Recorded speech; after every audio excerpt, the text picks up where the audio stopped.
Legion Tactical Support Squads. Welcome, gentle listener, I am Baldermort, your faithful servant, and I wish to introduce you to the forces, factions, and units of the Warhammer 30k setting. The grim darkness of the far future, where there is no time for peace, there is only time for war. If you wish to see the channel flourish, then like and subscribe. And today, we shall be taking a brief look at one of the unit types that clearly denote the difference between the armies of the Great Crusade and those of the era of the Imperium, and possibly subsequent Indomitus. For the Space Marines have not altered much to the casual onlooker, but I can assure you that this is simply not the case. Their very function has been radically transformed, and then transformed back again. Now, unfortunately, you will have to forgive me for lack of a tale. I only got back to the country yesterday, so I did not have time to construct a proper ditty. I hope you can forgive me this once. Now, the lore. The tactical support squads were deployed by the Legiones Astartes during the Great Crusade and terrible Horus Heresy. At that time, the legions of Space Marines led by a demigod of war, a Primarch, the gene sire of their warriors, though not all treated their warriors as sons, that is certain. But even those who actively despised their legions still intrinsically knew how they operated, what they could do, where they excelled. Each was like a chef in a Michelin star restaurant. Each had their own speciality. But all could wage unfettered war. And the squads and materials of war that they had were like the ingredients used to form the perfect dish. And the tactical support squad was a mainstay in that time. Now, a tactical squad at the age of the Imperium can have a heavy weapon and one special weapon, as they are so called. Lighter and more adaptable than the heavy weapon, the special weapon provides answers to all sorts of questions. Yet in the age of the Crusade, the main battle line warrior was not the Astra Militarum or Imperial Guard, or even their spiritual forebear, the Solar Auxilia or Militia. The Astartes, the Space Marines, were in such supply that it was they who made up the main force dropped amidst or against the enemy. Hence, they had the supply and support the sheer numbers to make up the specialist units that are required for a balanced force. The tactical squad was also a thing totally inverted from its original position and placement in the chapters to that of the legions.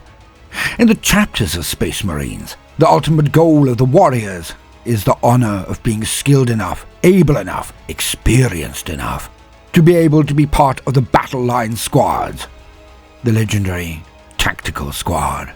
For it is a thing of versatility and power due to the addition of the heavy and special weapon. But then, it needed to be. For the modern Space Marines would fight a totally different war under totally different circumstances. And any Legion Marine would potentially weep at the degradation of their standing and import in the armies of the Emperor. In those days of legend, the earliest times of the Imperium, the tactical squad was one of, if not the, lowest rung on the cursus honorum, the ladder of power and respect. A Space Marine, a Legiones Astartes, would be broken in amidst large squads of tactical Marines. Most legions had their inductii hold this position before they earned the right to call themselves true Space Marines, though there are obviously always exceptions that prove the rule. But this was due to numbers, yet again. Hence, one would need to prove themselves in the tactical squads before being promoted to the next stage, and this was often in the support squads. But what are they? A tactical support squad was made up of Marines in the usual power armor, the mark being relative to the era. Yet, they did not wield holy bolter affixed with chain or bladed bayonets. No. The tactical support squad was armed with the special weapons prevalent in the modern tactical squad, but with all of the unit being armed thus. Hence, each was given the same weapon to answer a very specific tactical role. These were the flamer, the plasma gun, the Volkite caliver or Volkite charger, the rotor cannon, or the dreaded melter gun. Melty melty. The variance in weapon making no two support squads alike in function, despite the overarching designation. As usual, they would have crack and frag grenades, bolt pistols of course, and many could or would be armed with chain swords, for those close encounters of the third kind, where the Xenos were plentiful and the fighting personal. In those days, they would also have the option of having a Legion Vexilla, the standard of the squad. For honor was the lifeblood of the Legion Marines, perhaps even more so than now. A Nuncio Vox for communication and ordering in orbital or aerial support, and communication with their lords of course, and the augury scanner to better view the battlefield and intercept those who might try to flank or surprise the standard Marines. A sergeant could be armed with a variety of weapons, artificer armor, for they were so plentiful back then, a hand flamer, plasma pistol, or Volkite serpenter. The option to take close quarters weapons of worth are power weapons, power fists, lightning claw, or of course, the standard chainsword. Usually optioned with the Rhino transport, for the support squads are expected to plug gaps fast and take their distinctive weapons to where they were needed at the drop of a hat.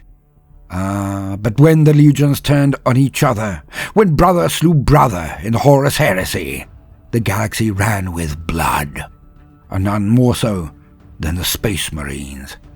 It was a cull so effective that the legions were shattered, their power almost spent, and the destruction sustained during the Heresy and later Scouring left so many Forge and Hive worlds shattered that the surplus of production required to support whole armies of Space Marines was simply negated.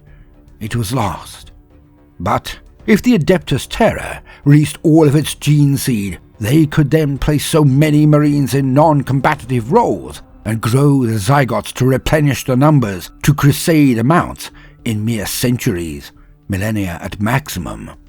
But the reality is that they do not, because such an army would not only be impossible for them to support by providing armor, weapons and ships, but the baseline humans of the Imperium, exemplified in the High Lords of Terra, would not countenance such a move even if they could. But surely, O Bald One, this would be the answer to the threat of the Xenos, the heretic, the demon, the witch. When the Imperium is beset on all sides, why do they not do this if it is possible? Well, gentle listener, the answer is one word: fear. The Horus Heresy showed the power of the Space Marines to their brethren humans up close. Before, the iron fury of the legions was almost exclusively unleashed on the Xenos. Some recalcitrant colonies as well, of course. Oh, they were witnessed in operation during the Unification Wars, but that was so long ago that few lived to remember their effect. The Heresy and its battles showed the baseline humans of the Imperium exactly how terrifying and powerful the Space Marines truly were, and it scarred the human psyche so badly that it has never truly recovered. The proof of this is the return of the Avenging Son, Robute Guilliman. For even this worthy, the son of the Emperor, was so mistrusted that he had to break up his legions of unnumbered sons. Though he truly wished he could retain an army of Space Marines in the sizes of legions even 10,000 years later, the fear ingrained into humanity made this politically impossible. The Marines were not wasted or destroyed, but broken down into chapters again. Foist on his own petard, for was it not Guilliman himself who wrote the Codex Astartes? Was it not he that had stated the legion of Space Marines was too much power to reside in the palm of any man, would create too much temptation for tyranny? Thus, when accused of hypocrisy, Even he could not orate, negotiate, or deliberate his way into convincing his human population to accept this powerhouse from the past. And thus, the Primaris Legion was broken, as were the Firstborn. A pity, but then, I consider Rubute an utter conundrum. A chat for another time, perhaps. And now I must contradict myself. Confusing, eh? For times are changing oh so swiftly these days. In his own way, Guilliman, with his Primaris units, has resurrected the Tactical Support Squad. He has now broken with the past and restored the chapters to a pattern so much more like the Crusade armies. For what are the Hellblasters or Infernus squads but a Tactical Support Squad unto itself? Units of 5 or 10 men, armed with flamers or plasma weapons? Ha! Rubute shows his hand, for the restructuring of the Marines declares his intent oh so boldly. The Firstborn Chapter Marines were a defensive force more than anything else. Specialists who performed decapitation strikes, destroying the enemy leaders and key units, so the Guard could then grind down the chaff. Now, the Primarch shows his intent to make the Marines an aggressive force of reclamation once more. All I can say is this: good luck to thee, avenging son. Perhaps more of his brothers will return to help him in this most bold of all strategies, but it is indeed the only choice left to him. For any empire that fights purely defensively will end losing land and resources, slither by slither, bite by bite, sector by sector. The cold reality is simple. For the Imperium and human race entire to survive, it must go on the attack. And so, Rubute restructures his army to do just that. Here endeth the lore. Now, onto utilization. Now, before I progress, I must admit that I am still playing Horus Heresy 2.0. Now, there is some preponderance for people to take truck with this. To say, you do not like the thing I like, hence we are enemies. You stand against a march of progress. You stand in its way. You are a problem, for you reject my new toy. Yet this is simply not the case. This is a hobby, and should be enjoyed however you wish, whenever you wish, wherever you wish. Just because you like the new fusion meals does not mean I cannot prefer lasagna. And my liking of lasagna does not in any way diminish or assault your choice of the hottest new thing. It is just not for me. That said, I shall now describe how I perceive the use of the Tactical Support Squad in Horus Heresy 2.0, and hope that those playing 3.0 might find some worth in it. And even so, overall entertainment can be gained even by those who do not partake in any Horus Heresy or tabletop playing at all. For passion can be entertaining even if it is a hobby or activity you have no intention of participating in ever. Now, the Tactical Support Squad is a mixed bag. They have no line option to make them take objectives. As many games of Horus Heresy revolve around objectives, this really can hurt them. But the biggest bugbear is their cost. For a big standard infantry unit, they're okay, but their weapons are grossly overcosted in 2.0, often more expensive than heavy weapons options. Yeah, that bad. But Holy Throne, they are fun to build, then deploy. Hence a support squad is a cracking unit, if you're not being a point Scrooge. Now, some give more obviously dramatic results in utilizations than others. The flamer-equipped squad with chainswords can roll up and charge. Nasty. The Volkite charger units are not much better than the bolter. They can wound enemy troops easier and have deflagrate abilities, but they are not much better, mainly due to their lesser range. But the other options, ooh, tasty. The threat of the plasma-armed squad to any below heavy terminators or tanks is palpable. Although many scourge their own number with their weapons getting hot, they can dish out licks that cut straight through marine armor. The rotor cannons are surprisingly efficient for any legion other than the Iron Warriors. They spray huge numbers of low-impact bullets with their sheer fire speed, as they are chain guns. It can pin units in place as they dive for cover, and this can slow down an entire front by stopping forward units, deeply vexing for many a general, as it effectively causes a pile-up mid-board. The Volkite Caliver Squad can threaten dreadnoughts, light transports, and squads entire. Not as dangerous as their heavy support equivalents, nor as oppressive, but they can dish out hurt on most things. A good all-comers kind of weapon choice when your heavy slots are filled in the force organization chart. But, unsurprisingly to any who know me, I favour the holy grail of the lot. It's expensive, perclusively so, many think. But they are a wonder. Of course, I can only be speaking of the Melter Squads.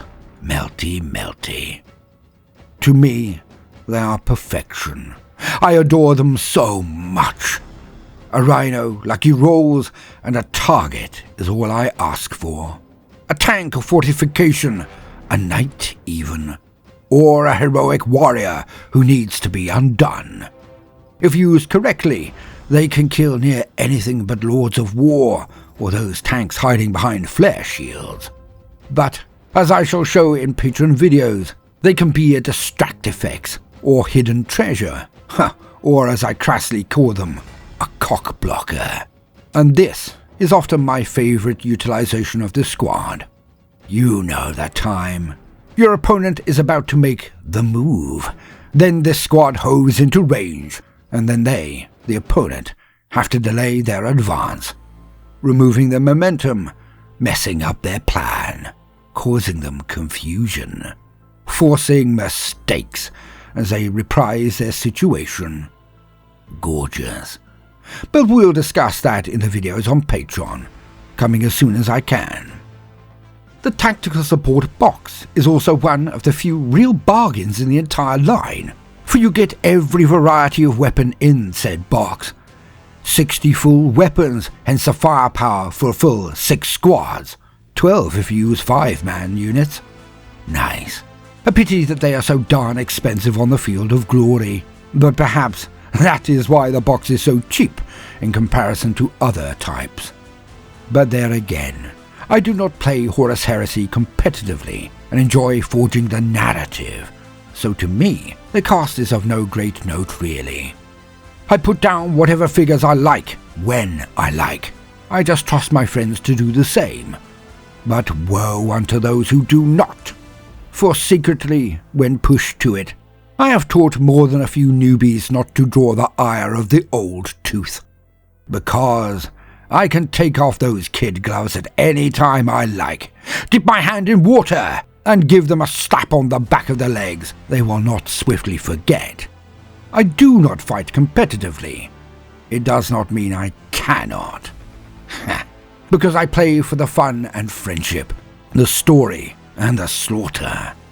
It's an escape from reality, so remember to enjoy every second of your hobby, from making, painting, converting, planning and playing. And of course, the warm glow of a good pint after the battle has been decided and the warriors all put away for the next event. So leave ego and stress at the door and enjoy the fun that can be gained. So with this hobby, like everything else in life, it really is totally up to getting out what you put in. I have been Baldermort, your faithful servant. Slap me a like if you enjoyed the video, and please, for me, do it for your Uncle Baldermort. Don't just hear these next words, absorb them, enact them, live them. No matter what you do today, do try to make some time for fun. Toodaloo.